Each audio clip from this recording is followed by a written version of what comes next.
ಇನ್ನು ಚಾಮರಾಜನಗರ ಜಿಲ್ಲೆಯಲ್ಲಿ ನಿರಂತರ ಮಳೆ ಸುರಿತಾ ಇರುವಂತದ್ದು, ಹಲವೆಡೆ ಮನೆಗಳು ಕುಸಿತ ಆಗಿದೆ, ಜನರು ತತ್ತರಿಸಿ ಹೋಗಿದ್ದಾರೆ.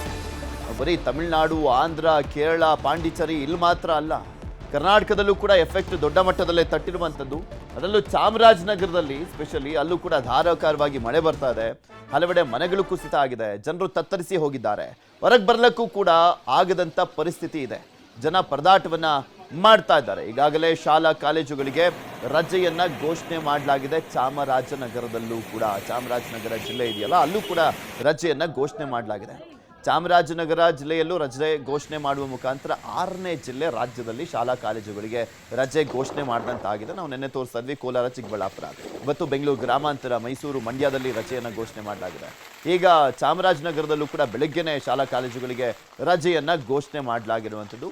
ಬಿಕಾಸ್ ಫೆಂಗಲ್ ಚಂಡಮಾರುತದ ಅಬ್ಬರ ಆ ರೀತಿಯಾಗಿದೆ, ಮಳೆ ನಿರಂತರವಾಗಿ ಬರ್ತಾ ಇದೆ. ನಿಮಗೆ ತೋರಿಸ್ತಾ ಇದೀವಿ ನೋಡಿ ಕೆಲವೊಂದು ದೃಶ್ಯಾವಳಿಗಳನ್ನ. ಚಾಮರಾಜನಗರದಲ್ಲಿ ನಿರಂತರವಾಗಿ ಮಳೆ ಬಂದಂತ ಕಾರಣಕ್ಕೋಸ್ಕರ ಅಲ್ಲಿ ಕುಸಿತ ಉಂಟಾಗಿರುವಂಥದ್ದು, ಆ ಮನೆಗೂ ಕೂಡ ಎಫೆಕ್ಟ್ ಆಗಿದೆ. ಫೆಂಗಲ್ ಚಂಡಮಾರುತ ಎಫೆಕ್ಟ್ ಕರ್ನಾಡಿಗೆ ತಟ್ಟಿದೆ. ಕೊಡಗಿನಲ್ಲಿ ಭಾರಿ ಮಳೆ ಆಗ್ತಾ ಇದೆ. ಕಾಫಿ, ಕಾಳುಮೆಣಸು ಬೆಳೆಗಳಿಗೆ ಎಫೆಕ್ಟ್ ತಟ್ಟಿರುವಂಥದ್ದು. ಜಿಲ್ಲೆಯಲ್ಲಿ ಮುಂದಿನ 5 ದಿನ ಮಳೆ ಆಗಲಿದೆ ಅಂತ ಭಾರತೀಯ ಹವಾಮಾನ ಇಲಾಖೆ ಮುನ್ಸೂಚನೆಯನ್ನು ಕೊಟ್ಟಿದೆ. ರಾಮನಗರದಲ್ಲೂ ಕೂಡ ಮಳೆಯ ಅಬ್ಬರ ಮುಂದುವರೆದಿರುವಂಥದ್ದು. ಹಳೆ ಬೆಂಗಳೂರು ಮೈಸೂರು ಹೆದ್ದಾರಿಯಲ್ಲಿ ರಸ್ತೆಯಲ್ಲಿ ನೀರು ನಿಂತು ಸವಾರರು ಪರದಾಟವನ್ನ ಮಾಡಿದ್ದಾರೆ. ಹಾಗೆ ಬೆಂಗಳೂರಿನಲ್ಲೂ ಕೂಡ ಅಷ್ಟೇ ಫೆಂಗಲ್ ಸೈಕ್ಲೋನ್ ಎಫೆಕ್ಟ್ ತಟ್ಟಿರುವಂಥದ್ದು. ನಿನ್ನೆಯಿಂದ ಎಡಬಿಡದೆ ಮಳೆ ಸುರಿತಾ ಇದೆ. ಮಳೆಯಿಂದ ಶಾಲೆಗೆ ಮಕ್ಕಳನ್ನ ಕಳಿಸಲಿಕ್ಕೆ ಪೋಷಕರು ಪರದಾಟವನ್ನು ಮಾಡಿದ್ದಾರೆ. ಕೊರೆಯುವಂಥ ಚಳಿಗೆ ಬೆಂಗಳೂರಿಗರು ಕಂಗಾಲಾಗಿದ್ದಾರೆ.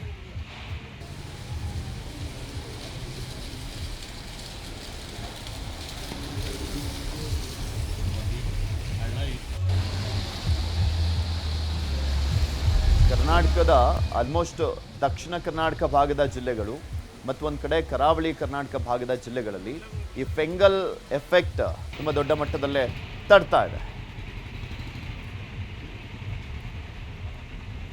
ತಮಿಳುನಾಡಿನ ಕೃಷ್ಣಗಿರಿ ಜಿಲ್ಲೆಯಲ್ಲಿ ಫೆಂಗಲ್ ಆರ್ಭಟಕ್ಕೆ ದಾಖಲೆಯ ಮಟ್ಟದಲ್ಲಿ ಮಳೆ ಆಗಿದೆ. ಕೃಷ್ಣಗಿರಿಯಲ್ಲಿ ಪಕ್ಕದ ನಮ್ಮ ಕರ್ನಾಟಕದ ಪಕ್ಕದ ಗಡಿಗೆ ಅಂಟಿಕೊಂಡಿರುವಂಥ ಜಿಲ್ಲೆ ಕೃಷ್ಣಗಿರಿ, ದಾಖಲೆ ಪ್ರಮಾಣದಲ್ಲಿ ಮಳೆ ಸುರಿತಾ ಇರುವಂಥದ್ದು. ವರ್ಣಾರ್ಭಟಕ್ಕೆ ಉತ್ತಂಗರೈನಲ್ಲಿ ನಾನಾ ಅವಾಂತರಗಳು ಸೃಷ್ಟಿಯಾಗಿದೆ.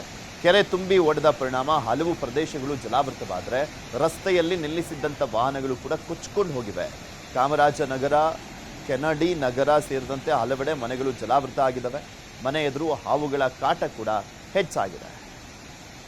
ದೃಶ್ಯಾವಳಿಗಳನ್ನು ಗಮನಿಸ್ಬೋದು ನೀವು, ಅಲ್ಲಿ ಯಾವ ರೀತಿಯಾಗಿ ಕೊಚ್ಕೊಂಡು ಹೋಗಿದ್ದಾವೆ ವಾಹನಗಳು ಅನ್ನುವಂಥದ್ದನ್ನು. ಎಲ್ಲ ದೊಡ್ಡ ದೊಡ್ಡ ಗಾಡಿಗಳು, ಯಾವುದೋ 2 ವೀಲರು ಅಥವಾ ಒಂದು ಚಿಕ್ಕದು 4 ವೀಲರ್ ಅಲ್ಲ, ಎಲ್ಲ ಮಿನಿ ಬಸ್ಗಳು, ದೊಡ್ಡ ದೊಡ್ಡ ಬಸ್ಗಳೆಲ್ಲವೂ ಕೂಡ ಕೊಚ್ಕೊಂಡು ಹೋಗಿದ್ದಾವೆ. ಇನ್ನು ಯಾವ ಫೋರ್ಸಲ್ಲಿ ನೀರು ಹೋಗ್ತಿರ್ಬೋದು ಅನ್ನುವಂಥದ್ದು ನೀವು ಊಹಿಸ್ಕೊಳ್ಬೋದು. ಅಲ್ಲಿ ಕೆರೆ ಕಟ್ಟೆ ಬೇರೆ ಒಡ್ಕೊಂಡಿರುವಂಥ ಕಾರಣಕ್ಕೋಸ್ಕರ ಈ ರೀತಿಯಾದಂಥ ಒಂದು ಅನಾಹುತ ಸಂಭವಿಸಿದೆ. ಪ್ರವಾಹದಲ್ಲಿ ಮನೆಗೆ ಈ ಸರೀಸೃಪಗಳೆಲ್ಲವೂ ಕೂಡ ಬರ್ತಾ ಇರುವಂಥದ್ದು, ಹಾವು ಇವೆಲ್ಲ ಬರ್ತಾ ಇದೆ. ಆ ದೃಶ್ಯಾವಳಿಗೂ ಕೂಡ ಸೆರೆಯಾಗಿದೆ, ಅದನ್ನು ನಿಮ್ಗೆ ತೋರಿಸ್ತಾ ಇದ್ದೀವಿ. ತಮಿಳುನಾಡಿನ ಸರಪಂಗ್ನಲ್ಲಿಯೂ ಕೂಡ ಪ್ರವಾಹದ ಪರಿಸ್ಥಿತಿ ನಿರ್ಮಾಣವಾಗಿದೆ. ಸರಪಂಗ ನದಿಯಲ್ಲಿ ಬೋರ್ಗರಿತಾ ಇದ್ದು ನೀರು ಹಲವು ಗ್ರಾಮಗಳಲ್ಲಿ ಸಂಚಾರ ಸ್ಥಗಿತಗೊಂಡಿದೆ. ಇತ್ತ ಪ್ರವಾಹದಲ್ಲಿ ಸಿಲುಕಿರುವಂಥ ವೃದ್ಧೆ ಚಿತ್ತಾಯಿ ಎಂಬುವರು ಮನೆಯ ಟೆರೆಸ್ ಮೇಲಿದ್ರು, ರಕ್ಷಣೆಗಾಗಿ ಅಂಗಲಾಚ್ತಾ ಇದ್ರು. ರಕ್ಷಣೆಗೆ ಶೀಘ್ರ ಕ್ರಮ ಕೈಗೊಳ್ಳಬೇಕು ಅಂತ ಗ್ರಾಮಸ್ಥರು ಒತ್ತಾಯವನ್ನ ಮಾಡಿದ್ದಾರೆ. ಬೇಗ ಅವರನ್ನ ರಕ್ಷಣೆ ಮಾಡುವಂಥ ಕೆಲಸ ಅಂತೂ ಆಗುತ್ತೆ. ಯಾಕೆಂದರೆ ಸರ್ಕಾರ ಎಲ್ಲೆಲ್ಲಿ NDRF, SDRF ಸಿಬ್ಬಂದಿಯನ್ನು ನಿಯೋಜನೆ ಮಾಡಬೇಕು, ಅಗ್ನಿಶಾಮಕ ದಳದ ಸಿಬ್ಬಂದಿಯನ್ನು ನಿಯೋಜನೆ ಮಾಡಬೇಕು, ಅಲ್ಲಿ ಮಾಡುವಂಥ ಕೆಲಸವನ್ನ ಮಾಡ್ತಾ ಇದ್ದಾರೆ. ಈ ಸಂದರ್ಭದಲ್ಲಿ ಒಬ್ಬರು ಅಜ್ಜಿ ಸಿಕ್ಕಾಕೊಂಡ್ಬಿಟ್ಟಿದ್ದಾರೆ.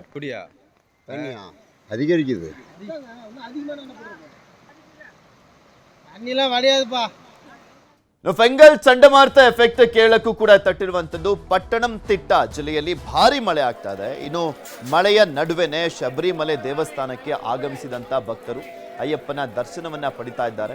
ಪಂಪೈ ಸೇರಿದಂತೆ ನದಿ ನೀರಿನ ಮಟ್ಟ ಹೆಚ್ಚಳವಾಗಿರುವಂಥ ಹಿನ್ನೆಲೆಯಲ್ಲಿ ಭಕ್ತರು ಸ್ನಾನ ಮಾಡದಂತೆ ಸೂಚನೆಯನ್ನು ಕೊಡಲಾಗಿದೆ.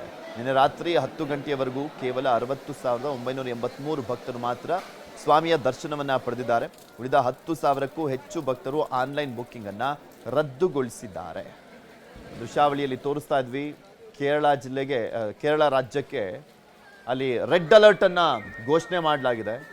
ನಮ್ಮ ರಾಜ್ಯಕ್ಕೆ ಆರೆಂಜ್ ಅಲರ್ಟ್ ಅನ್ನ ಕೊಡಲಾಗಿತ್ತು, ಕೇರಳಕ್ಕೆ ರೆಡ್ ಅಲರ್ಟ್ ಅನ್ನ ಘೋಷಣೆ ಮಾಡಲಾಗಿದೆ. ಅಂದ್ರೆ ಧಾರಾಕಾರವಾಗಿ ಮಳೆ ಸುರಿಯುತ್ತೆ ಅಂತ. ಈ ಸಂದರ್ಭದಲ್ಲಿ ಶಬರಿಮಲೆಗೆ ಹೋಗಿದ್ದಂಥ ಭಕ್ತರು ಪರದಾಟವನ್ನು ಕೂಡ ಮಾಡಿದ್ದಾರೆ. ಫೆಂಗಲ್ ಎಫೆಕ್ಟ್ಗೆ ತಮಿಳುನಾಡಿನ ವಿರುಧ ನಗರದಲ್ಲಿ ಗುಡ್ಡ ಕುಸಿದು ಸಾಕಷ್ಟು ಅವಾಂತರಗಳು ಸೃಷ್ಟಿಯಾಗಿದೆ. ಗುಡ್ಡ ಕುಸಿತದಿಂದ ತಗ್ಗು ಪ್ರದೇಶದಲ್ಲಿ ನೀರು ನುಗ್ಗಿದ್ದು ಬೈಕ್ಗಳು ಕೊಚ್ಚಿ ಹೋಗಿ ಮಣ್ಣಿನಡಿ ಸಿಕ್ಕಾಕೊಂಡಿರುವಂಥದ್ದು. ಇತ್ತ ತಿರುವಣ್ಣಾಮಲೈ ಜಿಲ್ಲೆಯ ಕೋಡಿಕುಪ್ಪಂನಲ್ಲೂ ಕೂಡ ಪ್ರವಾಹದ ನಡುವೆನೆ ಸ್ಥಳೀಯರು ಬಲೆ ಹಿಡಿದು ಮೀನು ಶಿಕಾರಿಯಲ್ಲಿ ಬ್ಯುಸಿಯಾಗಿದ್ದರು. ಕೆಲವರಿಗೆ ಆಟ ಆದರೆ ಇನ್ನು ಕೆಲವರಿಗೆ ಪ್ರಾಣ ಸಂಕಟ ಹಂಗಾಗಿದೆ ಈ ಮಳೆಯ ಪರಿಸ್ಥಿತಿ. ಈ ಸಾಕಷ್ಟು ಕಡೆ ನಾನಾ ರೀತಿಯಾದಂಥ ಅವಾಂತರ ಸೃಷ್ಟಿಯಾಗಿದ್ರೆ ಈ ಸಂದರ್ಭದಲ್ಲಿ ಕೆಲವರು ಮೀನನ್ನು ಹಿಡಿತಾ ಇದ್ದಾರೆ, ಬಲೆ ಹಾಕೊಂಡು ಮೀನು ಹಿಡಿತಾ ಇದ್ದಾರೆ.